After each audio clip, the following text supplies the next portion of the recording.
제가 우리 교회에 와서 우리 교회 역사를 보니까 우리 교회 1904년도에 이렇게 기독교적인 바람이 있고, 그 다음에 1905년도에 이제 우리 교회가 세워졌고, 그 다음에 그 뒤에 보면 유서백 선교사님이라고 하는 분이 세례를 주었다, 이런 이야기가 나옵니다. 이제 원입부로 이제 하고 그 다음에 뭐 세례를 주었다 이제 기록이 납니다. 아마 여러분도 한번 보았을 겁니다. 그래서 제가 처음 왔을 때 유서백 선교사, 그래서 처음에는 이게 한국 분인가 정확히 잘 모르겠더라고요. 여기 아시는 분들도 별로 없고. 그래서 제가 이제 그 자료를 찾아보고 역사책을 찾아보니까 이분이 미국에서 온 선교사님이라는 것을 제가 알게 됐습니다. 이분이 이제 남장로교회 선교사 되신데, 이분이 이제 오셔서 우리 교회 첫 번째 세례를 베푸셨다고 하는 것이 우리 교회 역사에 기록이 되어져 있습니다. 근데 어쨌든 이분에 대한 자료를 찾다 보니까 아마 여러분들 아시는 분들도 계시지만 대체로 잘 모르는데, 이분의 이름이 유서백으로만 알고 있지 저도 잘 몰랐으니까 이분의 정확한 이름은 존 사무엘 니스벳이라는 분입니다. 존 사무엘 니스벳. 그래서 이분이 어떤 분이신지 궁금해서 여러 자료 찾으니까 이제 이 분이 남장로교회 선교사로 우리나라에 들어오셨고, 이 남장로교회, 미국의 남장로교회에서 1800년대 때, 1880년대 때 이제 우리나라에 들어왔는데, 대충 남쪽에 와서 여기 군산, 여기 전주, 그 다음에 순천, 나주, 이 지역을 중심으로 해서 선교 활동을 하게 되어집니다. 그리고 그때 전주, 여기서 영어로 그것은 스테이션, 이렇게 역을 말하는 스테이션이라고 그렇게 표현을 하더라고요. 이분들이 전주 스테이션에서 우리 교회 지역, 남원 지역에 들어와서 그때 복음을 전했다고 하는 기록이 나옵니다. 그래서 제가 더 구체적인 것을 찾아보니까, 여러분 뭐 이렇게 구글 뭐 이런데 찾아보니까, 미국 어느 대학에, 정확하게는 프린스턴 신학대학인데, 프린스턴 대학교에 있는 신학 이쪽 과죠. 하여튼 여기 도서관에 이 유서백 선교사 존 사무엘 니스벳이라고 하는 분의 사모님이 우리나라 같이 오셨었는데, 이분의 와서 쓴 선교 일지가 아직 있더라고요. 그리고 이것을 지금 여기서 인터넷으로 열어볼 수가 있습니다. 그래서 그 당시 때 기록을 이 1800년, 1900년대 이 초기 때 이야기를 1920년대까지 기록을 했는데, 그때 선교, 그러니까 그 당시 때 선교사님들은 와서, 지금도 그러하겠지만 그 당시 때는 선교사님 오시면 매년 아니면 선교가 끝나고 나면 어떤 선교를 했는지를 기록을 남기는데, 무슨 정보기관 정도의 정말 아주 세밀한 부분까지 기록을 해서, 기록을 남겨서 지금 프린스턴 도서관에 남아 있습니다. 여기에 보면 그 당시 때 교회가 어땠었고, 그때는 초기 교회이기 때문에 이 교회 몇 명을 세례를 주었고 몇 명한테 말씀을 전했다, 이런 이야기. 그리고 이름을 잘 모르니까 뭐 거기 보면 미세스 최, 미세스 유, 뭐 미스터 킴, 이런 식으로 해갖고 이름을 써서 이분들이 어떤 역할을 했는지, 그리고 양반이라는 것이 무엇인지, 그리고 그 책에는 그 당시 때 집 구조까지 그려서 이렇게 나와 있는 기록이 아직도 남아 있습니다. 그거 보면서 우리 남원 지역에 복음이 전해진 역사가 그냥 이루어진 것이 아니고 엄청난 하나님의 은혜가 있었구나. 제가 오늘 말씀드리고자 하는 것은 이 유서백 선교사 존 사무엘 니스벳이라고 하는 이 선교사님이 우리나라 땅에 들어올 때 37살입니다. 제가 도서관에 있는 자료를 찾아보니까 37살에 들어옵니다. 사실은 더 정확하게는 이분이 들어오기 전에 7명의 선교사님들이 벌써 이미 들어와서 이 1885년 이전에 들어와서 이 지역, 85년 더 지나서죠. 1885년이 언도도 아펜스라 들어왔을 때니까 그 이후에 들어와서 이쪽 지역에서 일을 하다가, 선교적인 일을 하다가 이 교육적인 일과 더 큰 일들을 만들기 위해서 한 명을 더 보내달라, 파송해달라고 해서 오신 분이 이 유서백 선교사입니다. 그 유서백 선교사님이 전주 학당이라는 것을 만들었고, 이 전주 학당이 정확하게는 후에 신흥고등학교가 되어집니다. 지금 현재 신흥고등학교. 이분이 세우신 거죠. 그리고 그때 이 기숙학교로서 이 사진들을 보면 이 한옥집에서 교육을 시작했던 것을 우리는 알게 되어집니다. 이때 선교사님이 오셨을 때, 이 유서백 선교사님이 오셨을 때, 이때 한국의 상황이라는 것은 여러분 상상하시겠지만 너무나 열악한 상황이었었습니다.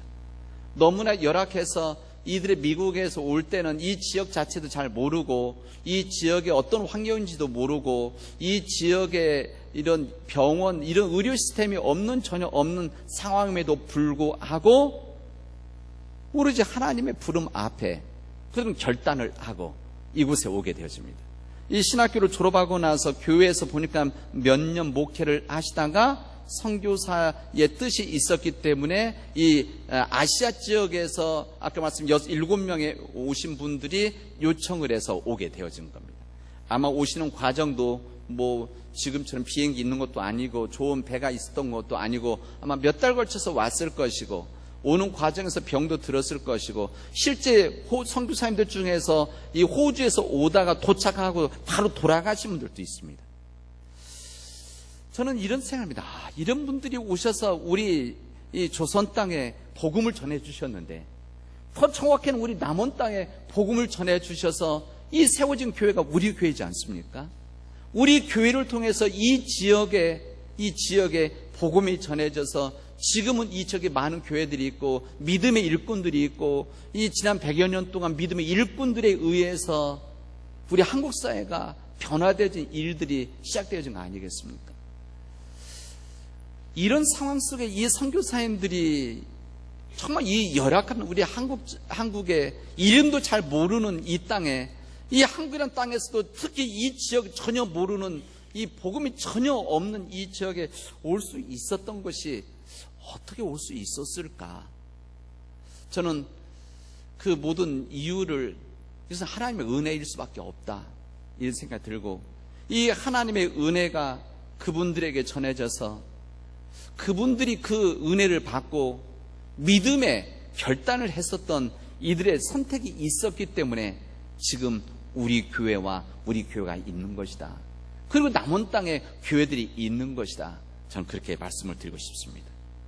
이게 바로 믿음이 주는 도전정신, 믿음이 있는 곳에 이루어지는 이 믿음의 역사가 있었기 때문에 우리의 교회가, 우리 한국교회가 이렇게 되어진 겁니다.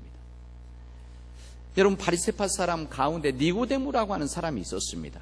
요한복음에 나오는 이 니고데모라고 하는 이 사람은 유대인의 한 지도인, 의회 의원이었죠.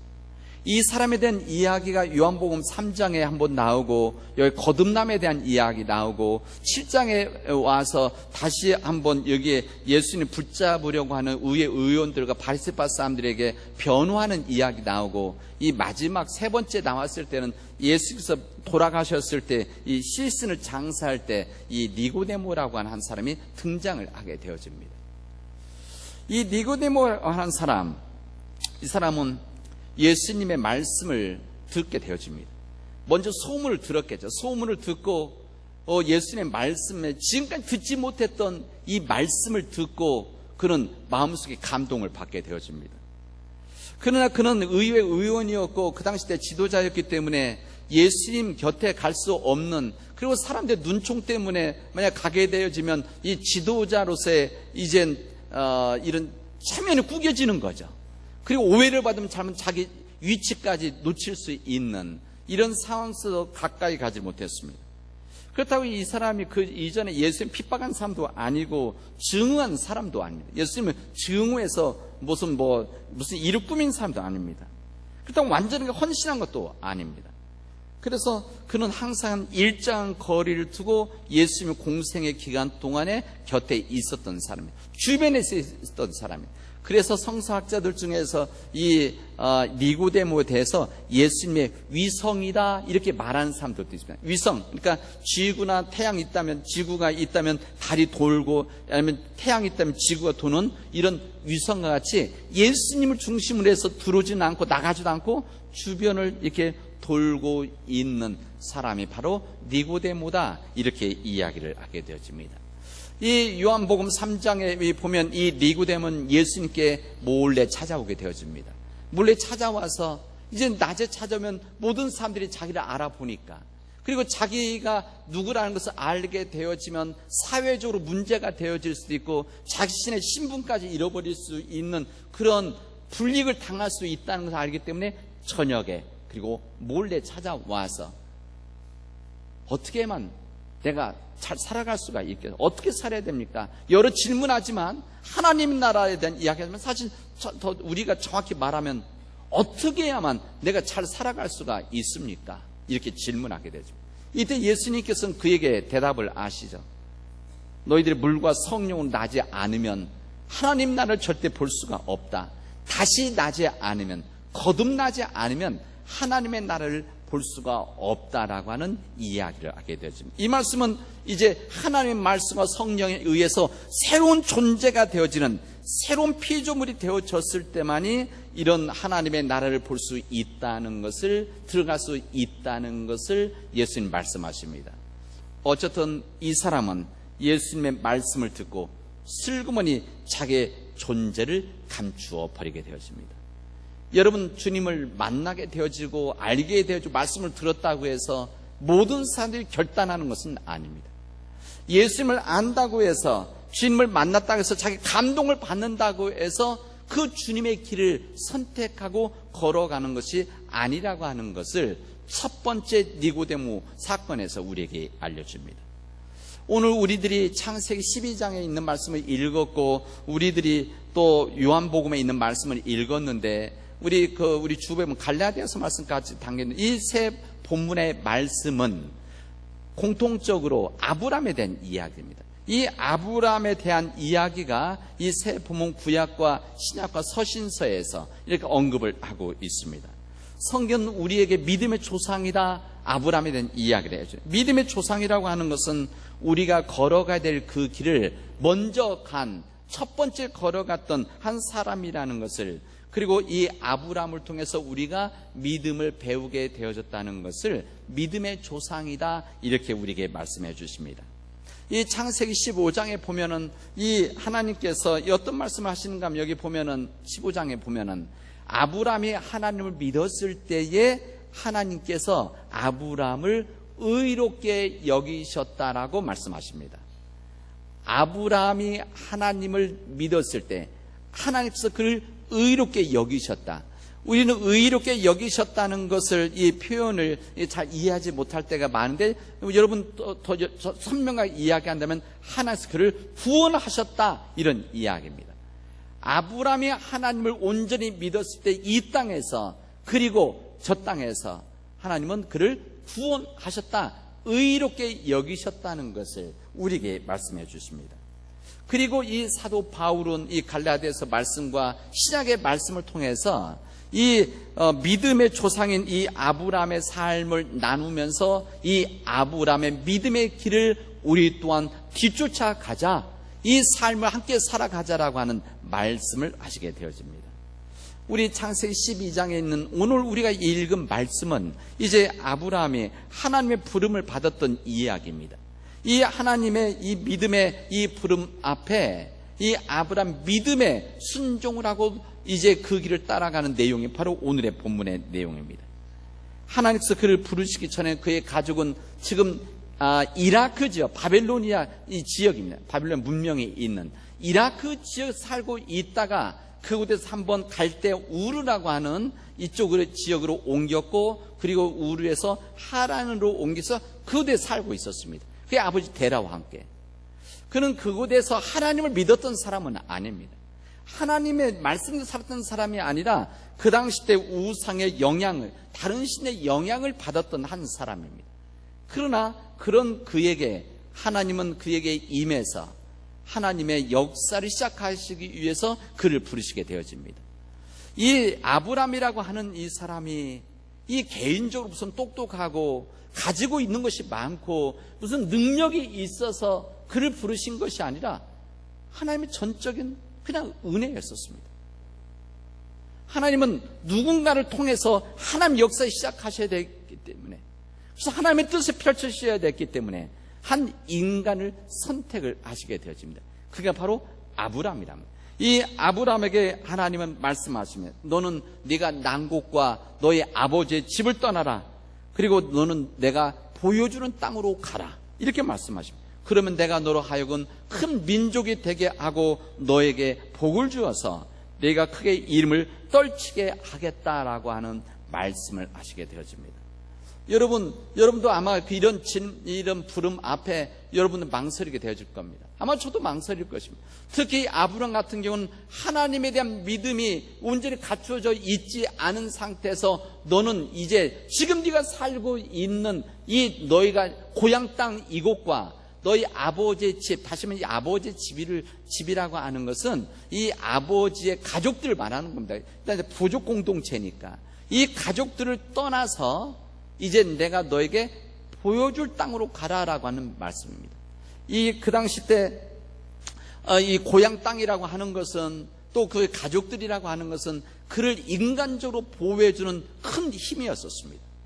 세상의 힘을 상징하는 것이 우리 가족들이고 또한 그 고향인데, 요즘 말로 하면 학연과 지연과 같은 일들인데, 이 모든 인간의 힘이 지켜주시고 보호해 주었던 이런 땅에서 이제 너는 떠나라 하는 이야기입니다. 이 이야기는 사실은 우리는 이 내용을 미리 알고 있기 때문에 그냥 자연스럽게 받아들이지만, 이 아브라함에게는 아마 엄청난 선택이었었을 것입니다. 아마 피하고 싶은 이야기일 수도 있죠. 지금까지 잘 살아왔는데, 나이가 75이라고 말하는데 편안하게 안주할 수 있는 나이가 되어지고 이미 가족들과 고향에서 잘 살 수 있는데, 자연이 보여주고 있는데 여기를 떠나라? 이곳을 떠나게 되어지면 이것은 가면은 나를 보호해줄 힘이 없는데, 옛날에 잘못함이 있었을 때 가장 큰 이 처벌이 뭔가 하면 사형입니다. 두 번째가 뭔가 하면 추방입니다. 추방. 이 추방이라고 하는 것은 자기 공동체에서 떠나라는 거죠. 이 고향에서 자기 살던 공동체 떠나면 어느 지역에 가든 보호를 받을 수 없는 그런 것을 상징하는 겁니다. 이런 의미에서 내 고향, 친척, 아비 집을 떠나라 하는 이야기였었습니다. 그런데 더 불안했던 것은 이 불확실한 미래였었습니다. 어느 땅이라는 걸 말한 것도 아니고 어디가 무엇이 있다고 말한 것이 아니라 내가 너에게 보여줄 땅으로 가라 라고 하는 이 말씀이었었습니다. 언제 어디에서 어떤 일이 이루어질지 모르는 이런 상황 속에서, 어느 것도 모르고 있는 상황 속에서 그를 부르신 것입니다. 그러나 자기 땅과 가족을 함께 떠나라는 하나님 부르심 앞에, 이 하나님 말씀 앞에 아브라함은 이 말씀을 받아들입니다. 그리고 순종을 하게 됩니다. 이게 믿음이라는 겁니다. 인간적으로 합리적으로 생각할 수 있는 것을 받아들이는 것이 아니라 인간적인 생각으로는 감당할 수 없는, 인간의 힘으로 감당할 수 없는 이 하나님의 말씀을 그냥 말씀으로 받아들이는 것, 이게 바로 믿음이라는 거죠. 이 말씀, 하나님의 말씀, 지난 수요일에도 말씀드렸다시피 이 말씀하셨다라고 하는 이 다바르, 히브리어로 다바르라고 하는 건데, 이 다바르라고 하는 것은 무엇이 사건이 이루어지다, 실행이 되어지다, 이런 뜻을 같이 포함, 이중적인 언어입니다. 하나님의 말씀이 말씀이 하면 이 말씀이 이루어지는 겁니다. 이게 바로 믿음이라는 거죠. 아브라함은 이 말씀을 받아들여서, 믿음으로 받아들여서 이 말씀이 이루어질 것을 믿었던 겁니다. 이게 바로 믿음입니다. 이 아브라함은 자신만이 아니라 그 가족들과 함께 그곳을 떠나게 되어집니다. 지금까지는 이 자연이, 가족들이, 친척들이 보호해주던 이 땅에서 이제부터 하나님이 보호해주시는 그 땅, 지금 이루어지지 않았지만은, 지금 현실로 눈앞에 보이지는 않지만 하나님의 약속과 말씀에 따라서 순종했을 때 이루어졌던 그 땅을 향해서 아브라함은 떠났다고 오늘 이 창세기 12장은 우리에게 알려주십니다. 이게 바로, 이게 믿음이고, 이것을 하나님께서 그것을 말씀을 받아들이고 믿었다고 하는 것을 의로 여기셨다, 그래서 그를 구원하셨다는 것을 우리에게 말씀하십니다. 이런 믿음의 사람이 있었기 때문에 하나님의 새로운 역사를 시작할 수가 있었습니다.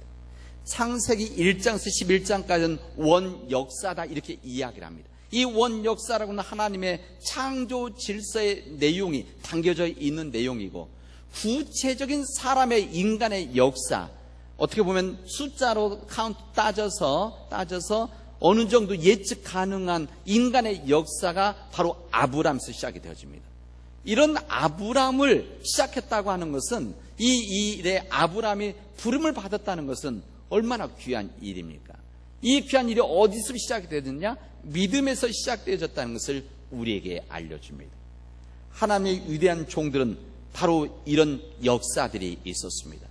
이런 하나님의 말씀 앞에 자신을 내어놓고 내 뜻이 아니라 인간의 보호가 아니라 오히려 하나님의 뜻을 따르고 하나님의 보호하심 앞에 서려고 하는 것, 내 중심의 삶에서 하나님 중심으로 살아가려고 내 마음과 생각과 내 삶을 바꾸는 것, 선택하는 것, 이것을 성경은 우리에게 무엇이라고 말하면 거듭남이다, 중생이다 이렇게 말씀하시는 겁니다. 하나님의 위대한 일꾼들은, 위대한 하나님의 종들은 이런 거듭남의 사람들이었습니다.